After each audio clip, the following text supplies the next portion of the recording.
안녕하세요, 테크와이프입니다. 3월 16일 중저가 스마트폰 라인업이 드디어 공개가 됩니다. 국내에서는 A54보다는 A34가 먼저 출시될 예정이라고 합니다. 그래서 갤럭시 A34와 A54 그리고 그 전작과 함께 스펙을 정리를 해봤어요. 중저가폰 사용을 선호하시는 분들이 분명히 계실 텐데요. 오늘 정리한 내용을 바탕으로 구매 결정하시는데 도움이 되길 바랍니다. 먼저 A 시리즈는 앞은 성능별로, 그리고 뒷숫자는 연식을 의미하죠. 갤럭시 A7 시리즈는 단종될 것이라고 하고요. 갤럭시 A5 시리즈가 최고 사양일 것으로 예상을 하고 있습니다.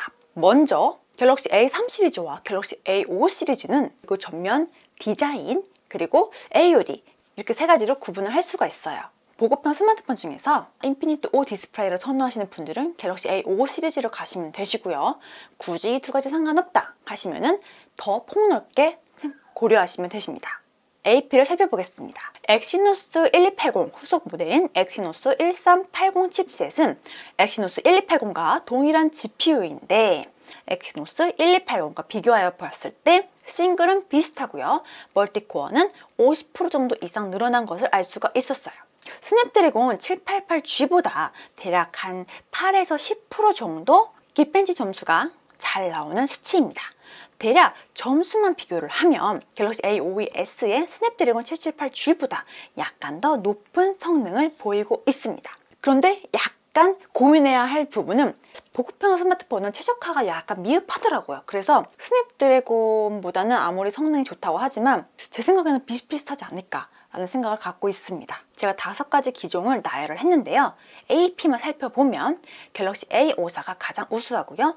갤럭시 A52s, 그 다음에 A53, 그리고 A33, A34는 동일하다고 보시면 됩니다. 다음은 디스플레이입니다. A33은 6.4인치고요. A34는 6.6인치, A52s는 6.5인치, A53은 6.5인치. 그런데 갤럭시 A54는 6.4인치로 나올 겁니다. 모두 슈퍼 아몰레드 FHD 디스플레이를 가지고 있고요. 갤럭시 A3 시리즈는 90Hz이고요. 갤럭시 5 시리즈부터는 120Hz입니다. 그래서 90Hz냐 120Hz냐 이 부분을 두고 염두에 두면 될 것 같고요. 그리고 갤럭시 A3 시리즈는 인피니트 O 디스플레이가 아니에요. 그래서 약간 베젤이 신경 쓰이는 것도 생각을 하시면 됩니다. 램 부분입니다. A33은 6GB, A34는 6GB 또는 8GB로 보여지고 있고요. A52s는 6GB이고 A53은 6GB, 그리고 A54는 6GB 또는 8GB로 예상을 하고 있습니다. 이미 많은 곳에서 8GB로 나온다고는 하는데 해외는 8GB로 나올 것으로 저는 보고 있고요. 국내는 6GB, 8GB면 물론 좋고요. 6GB가 맞지 않을까 저는 그렇게 생각을 다시 한번 하고 있고요. 저장 용량은요. 모두 128GB 동일하다고 보시면 됩니다. 해외는 256GB로 두 종류가 나온다고 하는데 128GB 단일로 나올 가능성도 큽니다. 그리고 모두 공통적으로 마이크로스로 지원이 되죠. 또 최대 1TB 저장 용량을 가지고 있습니다. 무선 충전은 모두 다 지원이 안 됩니다. 무게는 A33은 186g, A34는 199g, A52s는 189g, 그리고 A53도 189g 동일하죠. A54는 디스플레이가 6.4인치로 조금 작아질 테지만 카메라나 여러 가지 다른 이유 때문인지 모르겠어요. 대략 200g으로 보고 있습니다. 상당히 무거운 축에 속하죠. 배터리입니다. 배터리는 거의 비슷해요. 5000mAh로 거의 비슷하고요. 갤럭시 A52s 4500mAh라는 부분을 말씀드리고 싶습니다. 방수 방지는 모두 IP67이고요. 카메라에서는요, 이렇게 딱 살펴보면 메인 초광각 접사 뎁스 전면까지 해서 갤럭시 A3 라인은요, 동일하다고 보면 됩니다. 차이가 없다고 보시면 되고요. 대신 갤럭시 A34가 뎁스가 빠졌어요. 그리고 갤럭시 A5 시리즈를 살펴보면 역시나 메인 초광각 접사 뎁스 이렇게 구성이 되어 있지만 최근에 나올 갤럭시 A54는 뎁스가 빠졌습니다. 이 부분도 역시나 차이점이 있죠. 향상된 저조도 카메라 성능과 센서 크기가 커진다라고 보고 있기 때문에 카메라를 하나 빼고 실제로 찍어봤을 때 더 좋을지 안 좋을지는 출시해봐야 알 것 같아요. 여기서 갤럭시 O2S 같은 경우에는요, 후보종 처리가 약간 아쉽다라는 평가가 좀 많이 나와 있는 상태고요. 그리고 갤럭시 O4 같은 경우에는 갤럭시 S22와 동일한 센서를 들어간다라는 부분과 투명 소재가 보통은 보급형 스마트폰 같은 경우에는 폴리카보네이트가 보통 적용이 되거든요. 그런데 갤럭시 A54 같은 경우에는 글라스 소재를 적용을 한다고 합니다. 그래서 약간 차별화를 두고 있다라고 볼 수가 있었어요. 삼성페이, 이것이 바로 관건이죠. 삼성 보급형 스마트폰을 쓰는 사람들 중에서 나는 삼성페이가 꼭 필요하다 하시는 분들은 전 시리즈 모두 가능합니다.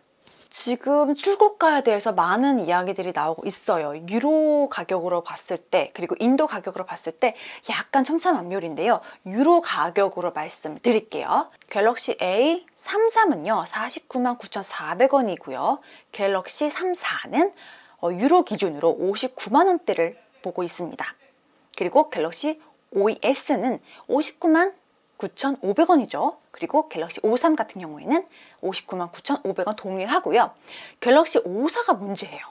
유로 기준으로 70만 원대를 보고 있습니다. 거의 갤럭시 7 시리즈, 7 시리즈와 가격이 비슷하게 나온다라고 볼 수가 있죠.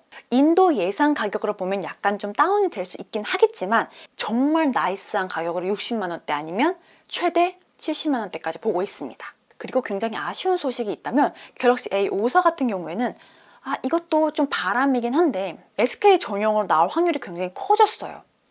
K 버전을 달고 지금 테스트를 하고 있다라는 이야기를 보고 있는데 그래도 설마 했는데 거의 SK 전용으로 나오지 않을까라고 예상을 하고 있습니다. 정말 간단하게 딱 설명을 드렸어요. 어떻게 보세요? 보급형 스마트폰인데 그래도 갖출 건 다 갖췄다라고 볼 수가 있는데요. 여기서 다시 한번 말씀을 드리면 삼성페이를 쓰고 싶다면 모두 고려하시면 되시고요. 3 시리즈까지 포괄적으로 넓게 보시면 되십니다. 그런데 나는 무선 충전도 필요하고 고성능 게임을 하고 싶다 하시면 플래그십으로 가는 게 맞고요. 나는 무선 충전 굳이 필요 없고요. 고사양 게임도 거의 안 해요 하시는 분들, 그리고 여기서 나는 새 핸드폰을 조금 더 저렴하게 구매하고 싶다 하시는 분들은 보급형 스마트폰을 선택하시면 되겠습니다. 한 가지 더 말씀을 드리면 고성능 게임이 아니더라도 그냥 일반 보통 게임 있죠. 갤럭시 A52s도 그렇고 53도 그렇고 54도 그렇고 적절하게 운영이 된다는 점도 말씀을 드릴게요. 저는 이게 정리를 하면서 느꼈던 점이 이번에 갤럭시 A54가 가격이 70만 원대라면 굳이? SK 전용으로 나오면 굳이? 라는 생각이 들었어요. 그 이유는 보급형의 경우에는 자급 제품 플러스 알뜰 요금제 아니면 LTE의 낮은 요금제로 해서 조금 더 저렴하게 쓰는 게 사실은 이득이잖아요. 그런데 SK 전용으로 나오면 5G 요금제를 기본적으로 써야 하고, 물론 플래그십보다는 저렴하겠지만 그래도 내가 정말 아끼고 싶은 통신사 요금에 대해서는 드라마틱한 가격이 아니다 라는 게 제 솔직한 의견이고요. 그래서 어떻게 보면 하반기에 갤럭시 S23 팬 에디션이 나올 예정이잖아요. 갤럭시 S23 팬 에디션을 하반기까지 기다리시는 것도 좋은 방법이고요. 아니면 중고 모델도 괜찮다면 갤럭시 S21이나 S22도 고려하는 것도 좋은 방법이라고 생각을 하고 있습니다. 갤럭시 A34는 50만 원대, 물론 33보다는 가격이 훨씬 올랐지만 그럼에도 불구하고 스펙이 괜찮다라는 말씀과 함께 그래도 해당 금액대에 들어갈 기능들은 다 들어갔다라고 생각을 할 수 있었어요. 그래서 또 한 가지, 갤럭시 A54가 SK 전용으로 나온다, 70만 원 훌쩍 넘는 금액으로 출시가 된다 하시면 저는 갤럭시 A34가 더 낫다라고 말씀을 드리고 싶어요. 그리고 베젤 또는 인피니트 O 디스플레이를 원하신다면 갤럭시 A54보다는 갤럭시 5S나 갤럭시 A53 그 전 모델이 훨씬 더 낫지 않을까라고 말씀을 드리고 싶습니다. 그리고 갤럭시 34와 갤럭시 A54가 있잖아요. 이 두 가지를 봤을 때 SK 전용은 무시하고 두 가지를 봤을 때 조금 더 큰 화면을 바란다 하시는 분들은 갤럭시 34를 저는 권해드립니다. 그리고 갤럭시 A33과 갤럭시 A34가 두 가지가 있잖아요. 스펙적으로 거의 차이가 없어요. 카메라 같은 경우에도 거의 동일한데 후 보정 처리가 조금 더 나을지는 그건 나와봐야 알겠지만 어쨌든 거의 차이가 없죠. 여기서 화면을 조금 더 큰 거를 바라신다면 갤럭시 34를 선택하는 것이 맞는 것 같아요. 사실 해외에서는 보급형 스마트폰 사용자가 50% 이상 굉장히 많다라고 해요. 근데 국내는 사실 그렇진 않잖아요. 그럼에도 새 핸드폰 중에서 조금 더 저렴하게 통신비를 절약하고 싶으시는 분들은 보급형 스마트폰을 고려하실 텐데요. 통신비 지출을 좀 줄이기 위해서 또 하나의 선택지라고 저는 보고 있습니다. 올해 2023년도 보급형 스마트폰이 작년보다 더 디자인적으로는 예쁠 수 있겠지만 스펙적으로 크게 나아진 느낌이 없어서 약간 아쉬운 부분도 있었는데요. 그럼에도 보급형 스마트폰이 갖춰야 할 기능들은 다 갖췄기 때문에 사용하시는데 큰 무리가 없다라고 생각이 들었습니다. 3월 16일, 며칠 안 남았죠? 갤럭시 A 시리즈 발표를 앞두고 2022년도와 2023년도 각각 연도에 출시한 A3 시리즈와 5 시리즈에 대해서 정리를 했습니다. 최종 구매에 도움이 되었으면 좋겠습니다. 도움이 되었다면 좋아요, 구독도 부탁드리고요. 센스 있는 알람도 부탁드릴게요. 복 받으실 거예요. 감사합니다. 테크와이프였습니다.